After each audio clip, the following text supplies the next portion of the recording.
दूसरा दिखाते हुए बताना है, तीसरा फिर से प्रश्न पूछना है, और अगर उनका कोई प्रश्न है तो उसका उत्तर देना। बस 3 चीज सिंपल सी। ये 3 आप मंत्र याद रखें, बताना, पूछना, दिखाना, बताना, पूछना, और पूछे गए प्रश्न का उत्तर देना। ये 3 आप रट लें। जब कभी भी कहीं भी आप क्लास लेने जाएं तो कोशिश करें। Okay sir. उसमें आप, ये क्रम है, ये प्रश्न पूछने का क्रम है। जब भी आप प्रश्न पूछेंगे तो ऐसा नहीं कि पहले आप खड़े हो जाओ, जब वो खड़ा हो गया तो अब बताओ डायोड की परिभाषा क्या है। नहीं, पहले आपको पूछना है, पहले आपको पूरे क्लास से प्रश्न पूछना है। पहले प्रश्न पूछना है कि डायोड की परिभाषा क्या है। 1-2 सेकंड रुके, फिर किसी का नाम लेके बुलाएं, हाँ आप बताइए। तो पहला यानी पहले पूरे क्लास से पूछे, फिर पॉज, 1-2 सेकंड रुके, फिर किसी का नाम लेके बुलाएं, कॉल, और लिसन। बता रहा है तो आप सुनिए, ध्यान से सुनिए कि वो क्या बता रहा है। गलत बताए, सही बताए, जो भी बताए, बीच में आप उसको मत टोकिए। Do not interrupt in between. जब वो खत्म कर ले तब आप रिस्पॉन्स, यानी अब आप अपनी प्रतिक्रिया दें कि मैंने अभी आपको डायोड की परिभाषा बताया था, वही परिभाषा मैंने आपसे पूछा, लेकिन आपने थोड़ा गलत बताया, पूरा सही तरह से नहीं बताया। फिर भी आप बैठ जाए। अब रिपीट, अब आप पुनः बता दें। ऑलरेडी आप बता चुके हैं 1 बार 2 बार, फिर से सुनिए यार, मैं ऑलरेडी 2 बार बता चुका हूं परिभाषा, फिर भी आपने गलत बताया। थोड़ा ध्यान से सुनिए, मैं पुनः बता रहा हूं, आप पुनः बता दें, ठीक है। तो ये होता है प्रश्न पूछने का तरीका। तो क्वेश्चन इंक्वायरी पे समय मिलेगा 15-20 मिनट, आधा घंटे। किस तरह के प्रश्न पूछे जाते हैं, क्या उसकी विशेषता होती है, टीचर्स और इंस्ट्रक्टर्स को क्या होता है, टीचर क्या क्या ध्यान दे प्रश्नों के समय। आधा घंटे का मुझे समय मिलेगा अगर अगले हफ्ते। अभी क्यों आप उनको बता दें कि मैं प्रश्न पूछ रहा हूं, किसी एक को नहीं बताना, जिसका मैं नाम लूंगा वही बताएगा। Yes sir. वो पहले बता दें, और 1-2 बार जब आप क्लास में पढ़ाएंगे तो बट नेचुरल है कि वो फिर पहले 1-2 दिन आपको बताना पड़ेगा। जब आप कंटिन्यूअस क्लास लेते रहेंगे तो लोगों को पता है कि प्रश्न पूछ रहे हैं तो किसी का नाम लेके बुलाएंगे। Okay sir. कोई डाउट इसमें? क्योंकि ये प्रेजेंटेशन ही आपका मेन है, और ये आपकी पूरी पर्सनालिटी, पूरा व्यक्तित्व इसमें आपको डाल देना है। आपने देखा होगा कम्युनिकेशन स्किल बहुत है। मैंने कल भी आपको बताया था, चाय का एग्जाम्पल जैसे लिया था, या उसी तरह से देखिए आप किसी होटल में जाए, 5 स्टार होटल में जाए, जो आपको सलाद लाता है, कितना सेलेक्ट करके बिल्कुल खीरा और प्याज और वो इस तरह से बिल्कुल सजा के लाएगा कि आपको लगता है कि यार एक पीस अगर निकाल दूं तो ये सजावट खराब हो जाएगी। और वही खीरा, वही सलाद, वही प्याज, वही नींबू आप घर पर भी काटते हैं, फटाफट काटे और खा लिए। वही कंटेंट तो वही रहता है, बट उसका प्रेजेंटेशन, प्रस्तुतिकरण, यानी success of presentation depend on proper handling of teaching method and teaching material. यानी टीचिंग मटेरियल तो सेम आपका है, कंटेंट नहीं बदलेगा, लेकिन आपका पढ़ाने का तरीका क्या है। अब इस पढ़ाने के तरीके में आपका अपना व्यक्तित्व समाहित होता है। किस तरह आप बोलते हैं, किस तरह आप एक्सप्रेस करते हैं, आपकी वाणी किस तरह से प्रभावशाली है, क्या ओज है, क्या टोन आपका है, एक्सप्रेशन क्या है, प्रोजेक्शन क्या है, पॉज क्या है, पीओ क्या है, ये सब आपका डिपेंड करता है। आप देखे होंगे जो रेलवे स्टेशन पे या बस स्टैंड पे जो तमाशा दिखाते हैं, उन्होंने कहीं भी कोई प्रेजेंटेशन का क्लास या कम्युनिकेशन का क्लास अटेंड नहीं किया है बचपन से, लेकिन जब वो उनको भीड़ जुटाना होता है, देखिए कैसे बोलते हैं। आप कभी ध्यान दीजिए, उनका एकदम प्रेजेंटेशन स्किल का बेस्ट एग्जांपल है। कैसे बोलते हैं, आइए कदरदान मेहरबान, दिखाता हूं ये नेवला और सांप की लड़ाई, एकदम संघर्षमय, कितना रोमांचित करेगा, आपने कहीं नहीं देखा होगा। अभी आप देखिए कि यार मेरे पास 10 मिनट टाइम है, अभी ट्रेन का या बस का टाइम है, 10 मिनट है, तो उसकी आवाज सुन के आप आकर्षित हो जाते हैं, बोले चलो 5 मिनट देख लूं, और इस तरह वो भीड़ जुटाता है। वो दूसरी बात है कि नेवला और सांप की लड़ाई वो शाम तक या जब तक उसका पूरा प्रदर्शन चलता है नहीं दिखाता है, वो बीच में अपनी दवाइयां बेचना शुरू करेगा, वो जो भी उसका धंधा है। बट भीड़ जुटाने का जो तरीका है, अट्रैक्ट करने का जो तरीका है, उसी तरह से टीचर को भी अपने विद्यार्थी का ध्यान किस तरह आप अट्रैक्ट करें, तो ये सब तरीके हैं अट्रैक्ट करने का, कि कैसे आप उसको अट्रैक्ट करें। एक दिन में नहीं आता है, धीरे धीरे जब आप प्रैक्टिस करेंगे तब आपको खुद लगेगा कि कहाँ मेरी कमी है, मेरे बोलने में कमी है, आवाज क्लियर नहीं होती है, आवाज में जो वो लाउडनेस होना चाहिए, जो इफेक्टिवनेस होना चाहिए, जो इंटेंसिटी होना चाहिए वो नहीं है। Eye contact, facial expression, gesture, posture, body language, कहाँ पे कमी है, कॉन्फिडेंस आपके चेहरे से नहीं झलकता है, वो सब आपको धीरे धीरे धीरे धीरे प्रैक्टिस के साथ ही आता है। एक दिन में कभी कुछ नहीं आता है।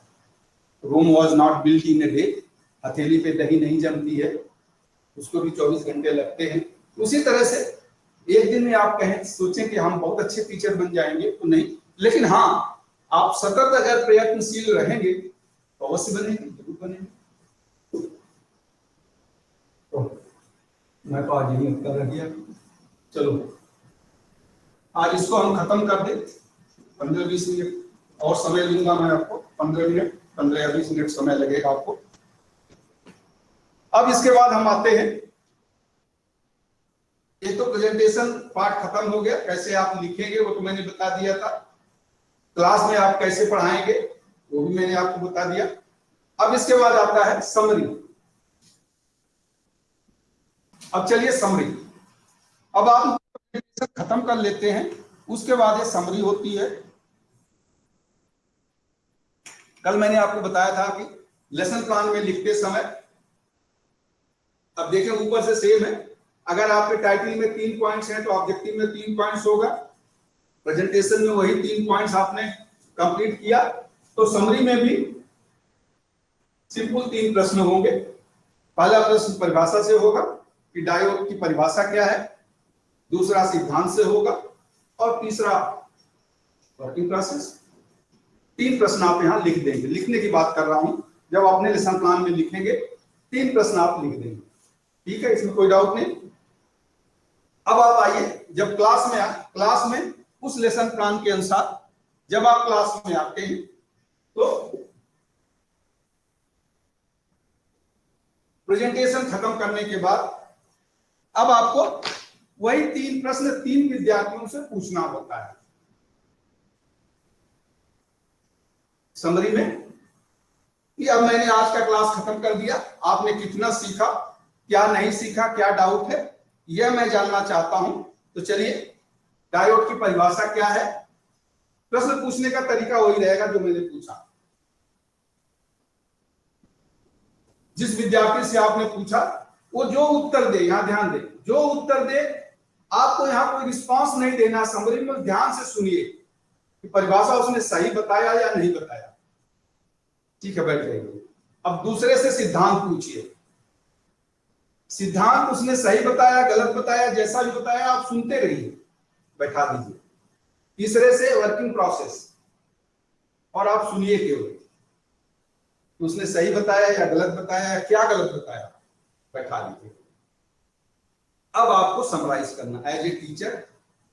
अब आपको पता चल गया कि जो मैंने प्रेजेंटेशन में डिफिनीशन, प्रिंसिपल और वर्किंग प्रोसेस बताया था, विद्यार्थी ने, हालांकि आपने एक ही विद्यार्थी से पूछा क्योंकि सबसे पूछने की जरूरत नहीं होती है, जैसे घर में भी माँ बहन देखिए चावल बनाती है तो एक ही चावल को टेस्ट करने से पता चल जाता है कि पूरा चावल हो गया, तो उसी तरह से एक विद्यार्थी से एक प्रश्न पूछ के शिक्षक ये पता लगा लेता है कि, या अज्यूम कर लेता है कि पूरा क्लास सीख लिया। उस विद्यार्थी ने परिभाषा सही बताया, तो आप समझ जाएंगे कि परिभाषा में विद्यार्थियों को कोई डाउट नहीं है। प्रिंसिपल थोड़ा इसमें गलत बताया, यानी प्रिंसिपल में कुछ डाउट है इनको, और वर्किंग प्रोसेस तो इन्होंने बिल्कुल ही गलत बताया, यानी तो अब आपने एनालाइज किया कि पूरे क्लास को डायोड के परिभाषा में कोई डाउट नहीं है, सब लोगों ने समझ लिया है। प्रिंसिपल में कुछ डाउट है, कुछ संदेह है, लेकिन लगता है कि वर्किंग प्रोसेस बिल्कुल नहीं समझे। तो अब आप उनको बताएंगे कि भाई डायोड की परिभाषा तो आपने समझ लिया, बताने की जरूरत आपको नहीं है। अगर आपके पास समय नहीं है तो मत बताइए। देख लीजिए, अगर आपके पास समय नहीं है, घड़ी के अनुसार आप देख लें कि मेरे पास समय नहीं है, तो वो मत बताइए। लेकिन अगर आपके पास समय है तो एक बार समराइज कर दो कि ठीक है, आपने परिभाषा सही बता दिया, फिर भी मैं एक बार पुनः बता देता हूं। ठीक है, प्रिंसिपल को एक्सप्लेन इट प्रॉपरली। जहां डाउट है, 3 पॉइंट इसमें आता है। जहां डाउट नहीं है, समराइज इट। जहां डाउट नहीं है वहां आप केवल समराइज करें, यानी सारांश की तरह उसे एक बार बता दें। जहां डाउट नहीं है वहां समराइज करें। वेयर डाउट स्टिल परसिस्ट, जहां अब भी विद्यार्थियों को डाउट है, संदेह है, वहां आप एक्सप्लेन करें, यानी अच्छी तरह बताएं। वहां आप अच्छी तरह बताएं। और जहां पे बिल्कुल ही समझ में नहीं आया, कुछ भी नहीं समझ पाए, पूरा का पूरा ही संदेह, क्या पूरा का पूरी दाल काली है, कुछ भी नहीं समझा, तो वहां आप फिर से प्रेजेंट करें। ये होता है समरी का पार्ट। यानी अब आप समराइज करते हैं तो विद्यार्थियों को एक अवसर मिलता है कि वह अपने संदेह को दूर कर लेता है।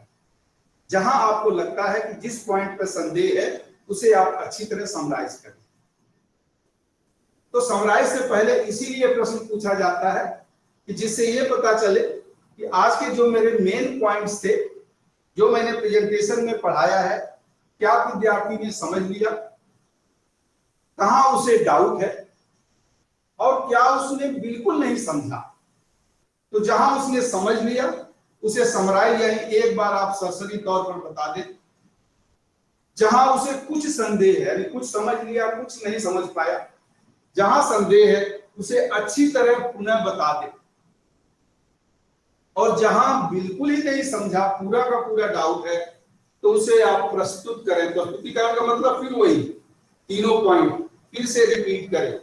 जो प्रेजेंटेशन के 3 पॉइंट्स हैं, बताना, प्रश्न पूछना, दिखाना और बताना, प्रश्न पूछना और पूछे गए प्रश्नों का उत्तर देना। यानी इसको 1-2 बार, कार्यविधि समझ में नहीं आया तो कार्यविधि को कम से कम 2 बार बताएं और एक आध बार फिर दूसरे से प्रश्न पूछ लें। ये समराइज होता है, ये समराइज होता है। ठीक है, कोई डाउट समराइज में? कैसे लिखेंगे? तो केवल प्रश्न लिखना, वहां समराइज जनरली मैं देखता हूं लोगों का लेसन प्लान में समराइज में उसका सारांश लिखने लगते हैं। नहीं, आपको यहाँ सारांश लिखने की जरूरत नहीं है। केवल 3 प्रश्न लिखना है कि डायोड की परिभाषा क्या है, डायोड किस सिद्धांत पर कार्य करता है, और डायोड की कार्यविधि क्या है। केवल 3 प्रश्न लिखने में, और वही 3 प्रश्न विद्यार्थियों को पूछना है प्रेजेंटेशन के बाद। जब आप बता चुके हैं, तीनों पॉइंट्स आपने बता दिया, तो अब आप विद्यार्थी से पूछते हैं और पूछ के आप पता लगाते हैं कि कहां उसे बिल्कुल डाउट नहीं है, कहां उसे डाउट है, और कहां वो बिल्कुल नहीं समझ पाया। और इसके आधार पर अब आप समराइज करते हैं, एक्सप्लेन करते हैं और प्रेजेंट करते हैं। समराइज यानी एक बार बता देना, एक्सप्लेन यानी अच्छी तरह बता देना, प्रेजेंट यानी पुनः उसी तीनों क्रम को दोहराना या पुनरावृत्ति करना। ठीक है, चलिए अब मैं आता हूं। इसके बाद क्या है? Application. Application by questioning and practice.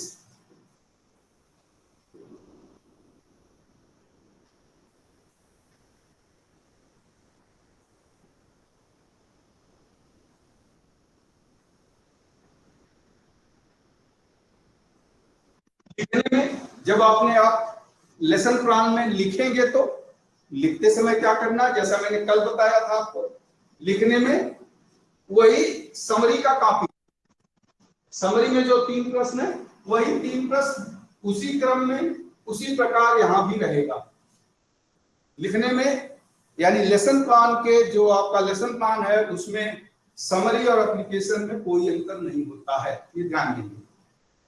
Lesson plan में जो आप लिखते हैं उसमें समरी और एप्लीकेशन में कोई भी अंतर नहीं होता है, ठीक है। अब आइए, जब आप क्लास में होते हैं, जब आपने समराइज कर दिया, प्रेजेंटेशन के बाद आपने 3 प्रश्न पूछा था, प्रश्नों के आधार पर आपने यह पता लगाया था कि विद्यार्थी क्या समझ लिया, कहाँ डाउट है, कहाँ बिल्कुल नहीं समझा। उसके आधार पर आपने फिर से समराइज, एक्सप्लेन और प्रेजेंट किया था। अब आप फिर एक बार जानना चाहते हैं कि अभी भी स्टिल डाउट है किसी को, तो फिर से आप किसी से वही प्रश्न पूछने का तरीका वही होगा, किसी और दूसरे से जिससे अब तक नहीं पूछे हैं उससे आप पूछेंगे कि डायोड की परिभाषा क्या है। उसने सही बता दिया, वेरी गुड, बैठ जाइए। लेकिन अगर वो गलत बताता है तो देखें अब क्या होना चाहिए।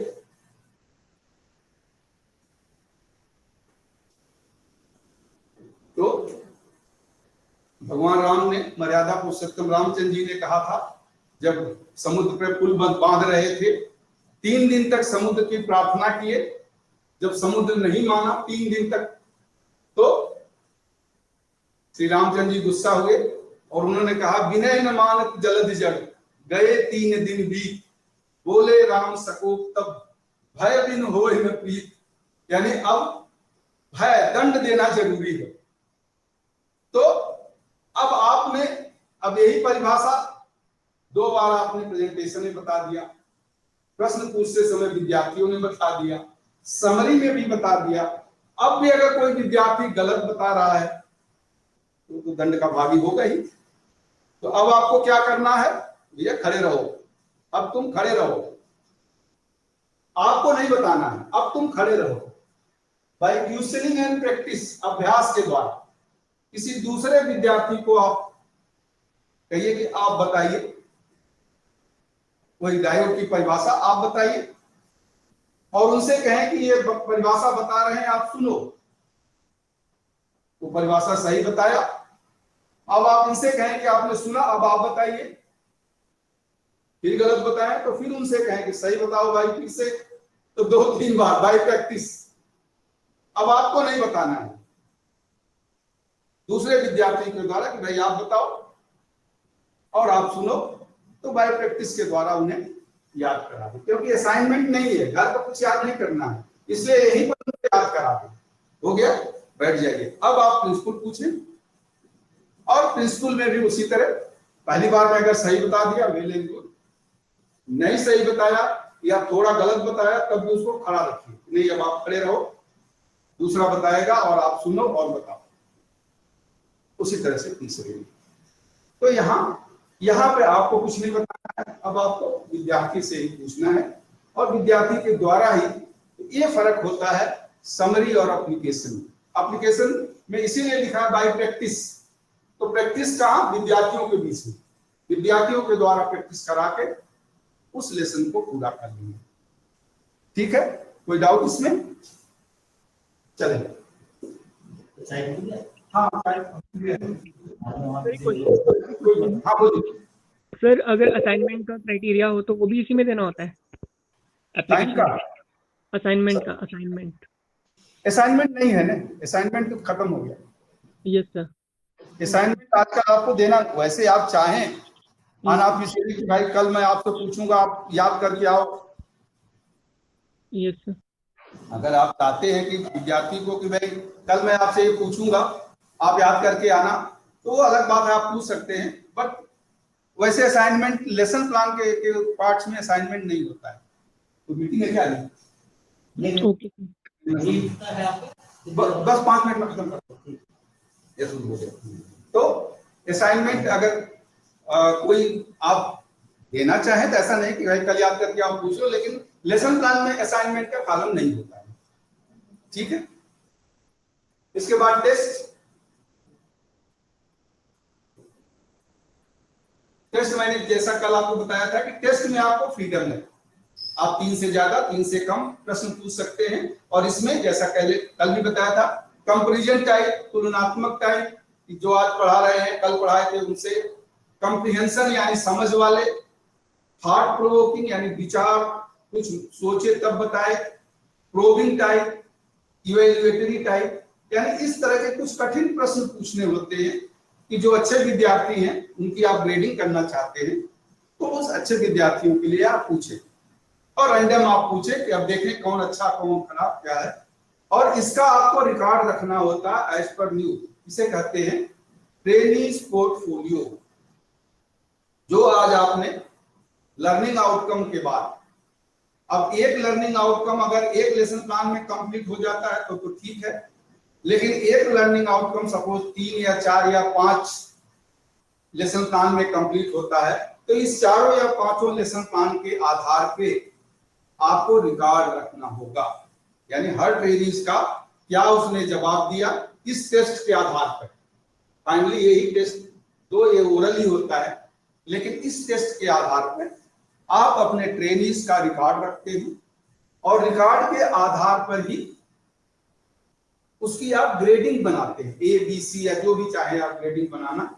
तो चाहे तो आप इसका एक वीडियो रिकॉर्ड रखें या इसको एक ओरल है ओरल रिकॉर्ड रखें, और इसे एनएसक्यूएफ के अनुसार जो कॉम्पिटेंसी बेस्ड असेसमेंट है, यानी दक्षता आधारित जो मूल्यांकन है, उसके लिए दक्षता आधारित मूल्यांकन के लिए आपको रिकॉर्ड रखना होता है सभी ट्रेनीज का कि आपने लर्निंग आउटकम के बाद जो प्रश्न पूछे थे उस प्रश्न के आधार पर विद्यार्थी ने जैसा उत्तर दिया, जिस विद्यार्थी ने, उसी के आधार उसको आप मार्क्स दे दें या फिर ग्रेडिंग कर दें।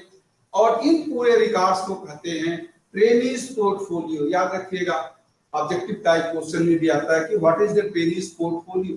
तो ट्रेनीज पोर्टफोलियो प्रत्येक दिन का जो आप लेसन प्लान पढ़ाते हैं या लर्निंग आउटकम जो आप पढ़ाते हैं, टेस्ट के बाद उसका जो रिकॉर्ड होता है उसे हम ट्रेनीज पोर्टफोलियो कहते हैं। और वो ट्रेनीज पोर्टफोलियो इस टेस्ट यानी जो आप अब यहाँ प्रश्न पूछते हैं, अब यहाँ आप पी टाइप और एन टाइप में, जैसे पी टाइप में पेंटावैलेंट होती है तो आप कह सकते हैं कि एन टाइप में पेंटावैलेंट इम्प्योरिटीज क्यों नहीं मिला सकते, मिलाएंगे तो क्या हो जाएगा, या एनर्जी बैरियर छोटा कैसे हो जाता है, यानी उसकी विड्थ कम क्यों हो जाती है जो हम वोल्टेज अप्लाई करते हैं, इलेक्ट्रॉन कैसे क्रॉस कर लेता है पी से एन में कैसे चला जाता है।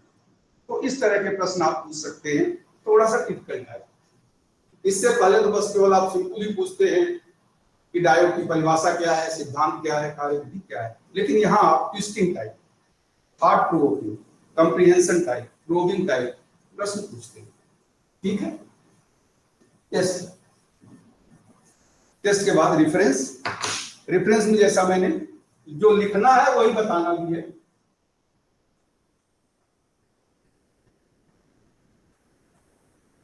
रेफरेंस में जो आप लेसन प्लान में लिखेंगे वही आप बताएंगे। रेफरेंस यानी नेम ऑफ बुक, किस लेसन प्लान आपने किस किताब से बनाया है, उस किताब के राइटर क्या है और पेज नंबर क्या है, वही आप लेसन प्लान में लिखेंगे और वही आप क्लास में बता देंगे। Name of book, name of writer of book,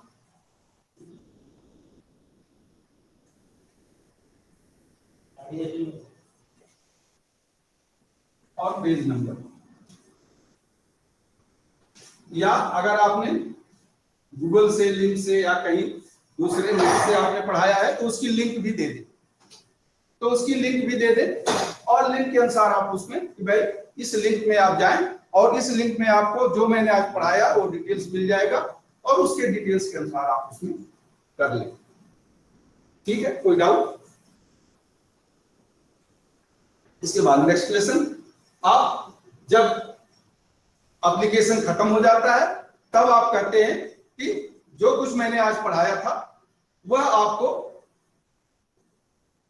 आपको मैंने इस बुक से, बुक का नाम बता दें कि जैसे जो भी है electrical technology, electronic technology, writer by JB Gupta, तो जेबी गुप्ता की यह किताब जिसका नाम है, इसके इतने पेज नंबर पर यही दिया है जो मैंने आपको आज बताया है। जो मैंने आज आपको बताया है वह यहाँ दिया है, आप जाएं वहां देख लें, या ये गूगल का या ये नेट का या मल्टीमीडिया का ये लिंक है जिससे मैंने आज आप लेसन प्लान बनाया और पढ़ाया है, वहां जाके आप किसी को डाउट है तो देख सकते हैं। नेक्स्ट लेसन कल मैं क्या पढ़ाऊंगा,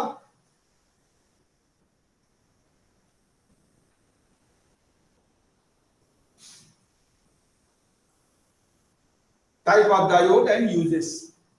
तो कल मैं आपको type of diode and uses पढ़ाऊंगा पर क्या है। तो type of diode and uses कल हम बताएंगे, कल हमारा नेक्स्ट लेसन। ये आपका लेसन प्लान हुआ। अब मैं आज और थोड़ा